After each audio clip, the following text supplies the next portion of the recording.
Good day. Thank you for tuning in to this 2016 General Election Candidate Forum for Legislative District 35, Position 2.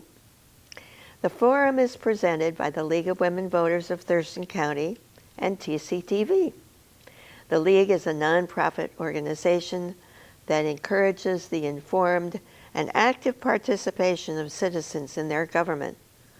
The League neither supports nor opposes candidates or parties. We are nonpartisan. The League registers new voters, studies issues, and advocates for its positions with the legislature. Now, despite its name, the League is open to both men and women of voting age. I'm Mary Moore, and the League and I will be moderating this forum. The candidate for Legislative District 35, Position 2, is Craig Patty. Drew McEvan is unable to attend this afternoon.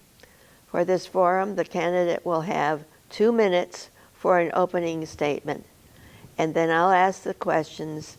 The candidate will have 2 minutes for a response.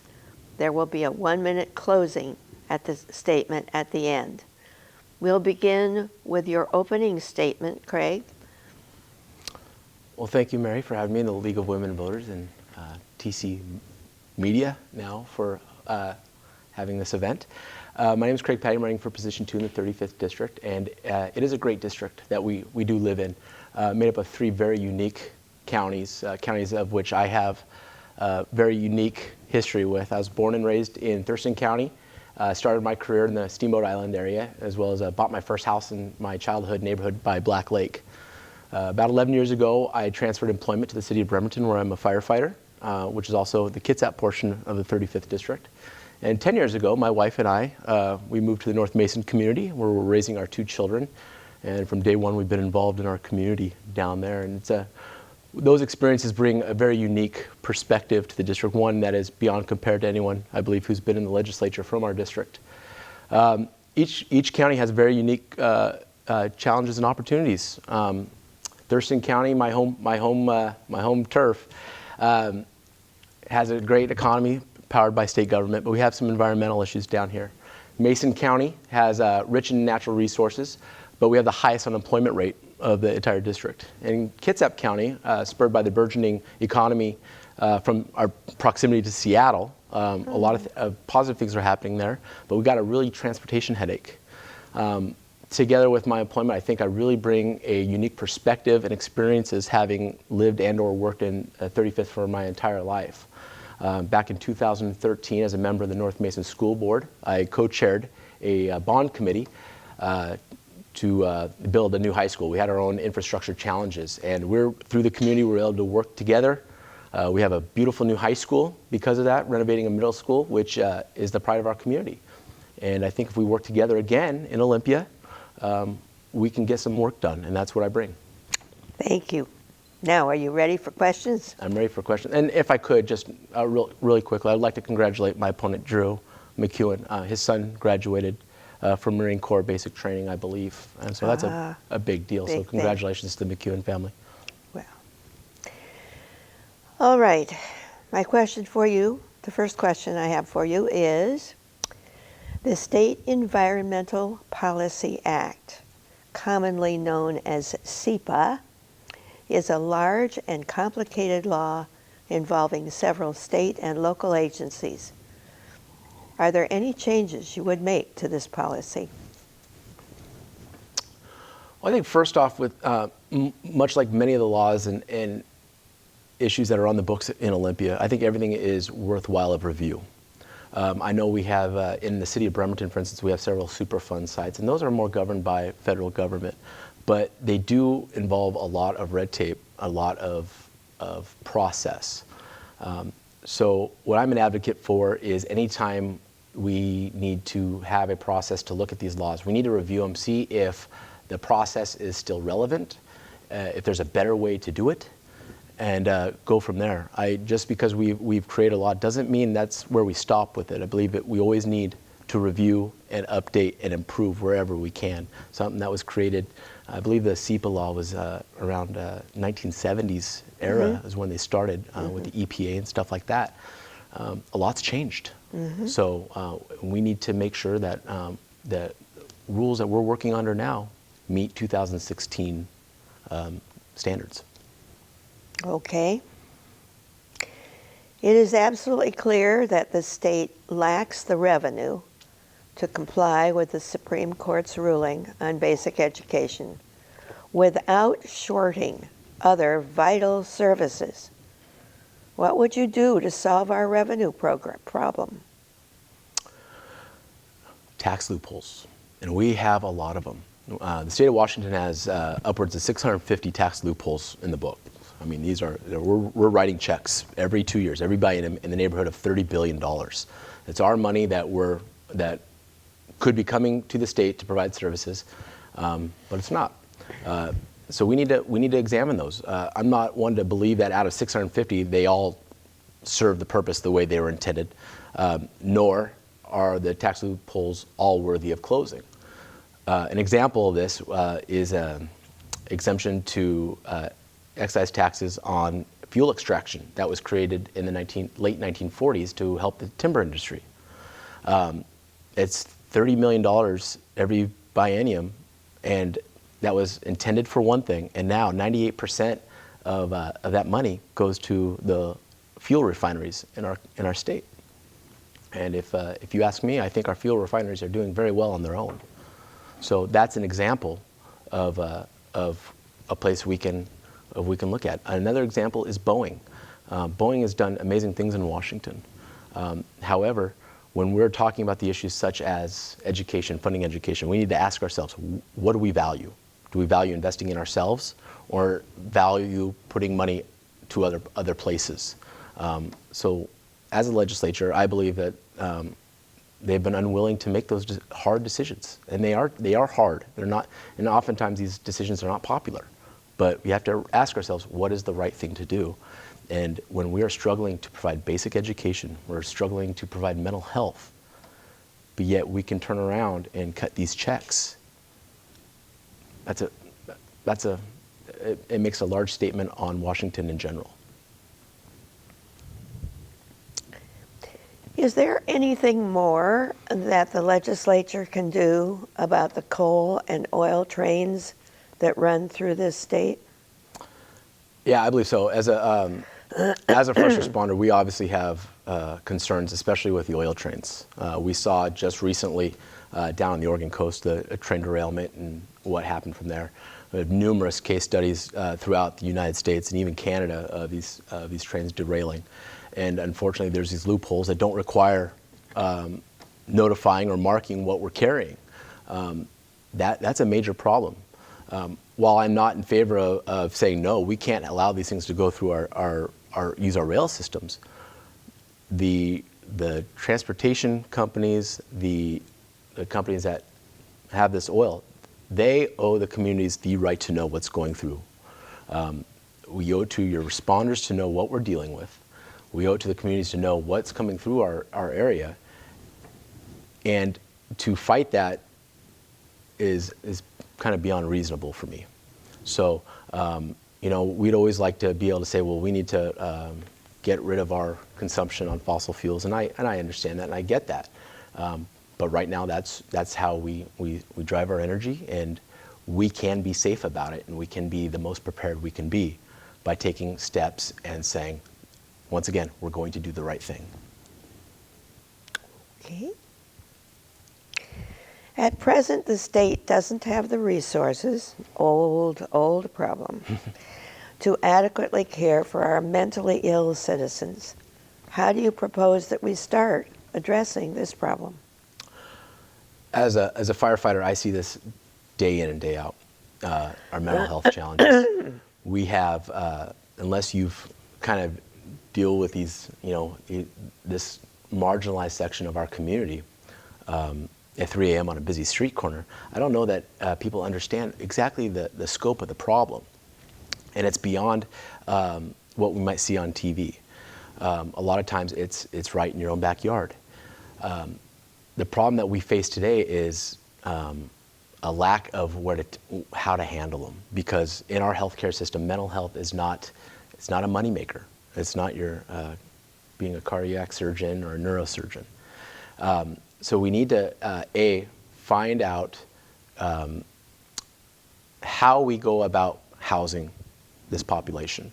Right now, a big problem that we have is there's such a large client base for the number of staff to deal with. And these people often live alone.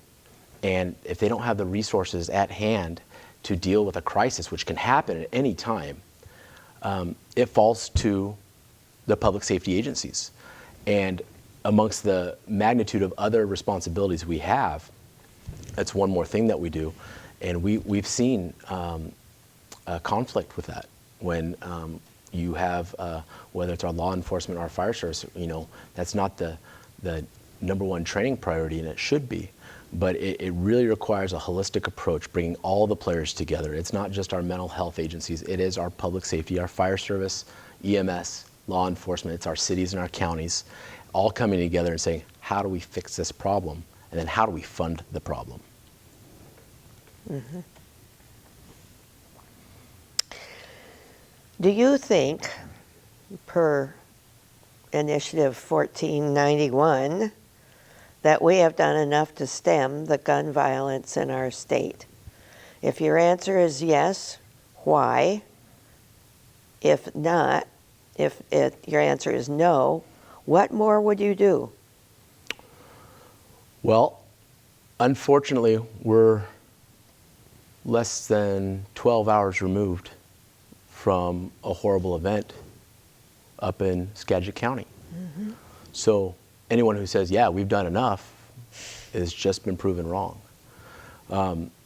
Once again, we have to understand why people that should not have access to weapons are getting weapons. I'm a believer in the Second Amendment. I enjoy going out shooting with my friends, and I believe that a person has the right to defend themselves. Unfortunately, when we get into these situations, and they're high intensity situations, and we all grieve for the people involved, and it's such a sensitive topic, but the reactions become so extreme. Oh, we need to eliminate guns, as the Attorney General is trying to eliminate the assault rifles. I believe when you start making statements like that, you start really dividing people instead of bringing them together and deciding what we need to do. We haven't done enough. We need to do more. We need to ensure that the citizens who have the right to bear arms and to defend themselves maintain that right, but those who are not, do not have the faculties to have access to weapons or to handle the responsibility of weapons do not get them. And it takes more than 2 minutes to decide or to work through that. It's taken 200 some odd years to answer this question about what do we do about that. It's not going to be solved until we as a society say enough is enough. State parks have continued to be underfunded for several years, causing the infrastructure to be unsafe and staff to be laid off. Would you vote for more funding for state parks to solve these problems? If so, where would the money come from? If not, why not? Well, I'm a big lover of, I guess the best way to say it, of our state parks. My family and I, we have a travel trailer, and two of our favorite places to go, Dosey Wallops up in Brennan State Park, which is an amazing park, especially when the salmon are running, and Grayland Beach out on the coast. Fantastic parks, well-kept parks, and staff out there are doing amazing things despite the limited resources. I do believe in finding funding for that. Once again, we go back to what money we're giving away through our tax loopholes. I also believe that we should not be adding more property to our parks if we can't handle what we do now. We have a lot of parks out there, some that are very well visited and some that are not, but they all deserve the maintenance needed to be safe, to keep the state safe. I mean, that's our investment, and if something were to happen because of a lack of maintenance, we as citizens are liable for that, and it's our responsibility to ensure that what we have we take care of. So I would be not necessarily for adding acreage when we're struggling the way we are to fund our park system the way we should be.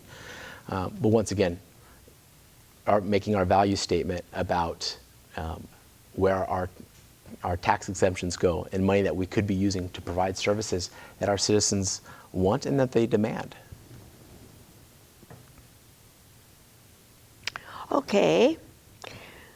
Do you support a carbon tax, such as outlined in I-732? Why or why not? I do not. I do not believe that the carbon tax will get to this place that those who support it expect it to get to. One of the initiatives out there right now, the Department of Revenue stated that the state budget takes a $1 billion hit in its first cycle after implementation. And that's a risk I'm not willing to take, especially when we're trying to fund education the way we are. Now we have mental health that we're in contempt of court of underfunding. So we have serious issues right now that we need to face. Taking a $1 billion hit to our budget is not the answer. It only makes all these problems worse. On the flip side of it is when we're talking about the producers that produce the carbon that we're trying to fight. Obviously, I think most of us would agree that global warming is a real issue. I think in the business world, you sense that businesses are not in business very long if they don't keep up with technology. You have to drive innovation. Taxing does not drive innovation, in my opinion. So all we're doing is putting up one of those not welcome signs in Washington State anymore. We need to work with them to hopefully sensitize them to create new technology to limit the carbon footprint. So I have one last question Okay. for you. Do you support Initiative 1464, commonly referred to as the Accountability Act? If so, why? If not, why not? Yeah, and if I haven't heard it referred to the Affordable Accountability Act, but that is the basically the Citizens United initiative. No. It has to do with money in politics. Oh, right. Yes, I'm in favor of being able to remove some of those barriers. Unfortunately, the current initiative that's out there, I don't believe is strong enough. I've heard that has been said. Yeah, it basically makes it an option as a candidate to whether you're going to fall under these rules, and you can do that, and then your opponent says nope, and they may be under the old rules. So until we have an initiative process that says no, we're stopping this. I'm against the Citizens United decision. I believe money is not free speech. I believe that, especially in the last few years, we've seen is the gross amount of money that is raised for elections, that we're losing track of the free election process. And if your checking account has more money, that entitles you to more speech that is more free than mine. I believe that slaps the Constitution right in the face and our founding fathers. Okay. So now you have a minute to tell everybody in the world why they should vote for you. Tell everybody in the world. Well, thank you, League of Women Voters, for having me here today. I love this district, and I believe we deserve the best. We deserve an exceptional education for our children. We deserve good family wage jobs for all of us, transportation networks that move our commerce, and we also deserve policies that promote growth, but also protect our natural resources. I have a track record of working together through community members to get things done. And I believe that it's time to reinvest in ourselves, and sending me to Olympia will get that work that is needed to get done. So, yeah, thank you very much. My name is Craig Patty, and I'd appreciate your vote. Well, thank you for being here Yes, and thank you. helping us with this forum. And thank you to to the Thurston Community Media for producing this show. From Thurston Community Media and from the League of Women Voters, we encourage you to vote in the general election on November 8th. Mark that down in your calendar. Don't forget it. Don't vote often, but certainly vote early if you have an opportunity. Just remember to vote.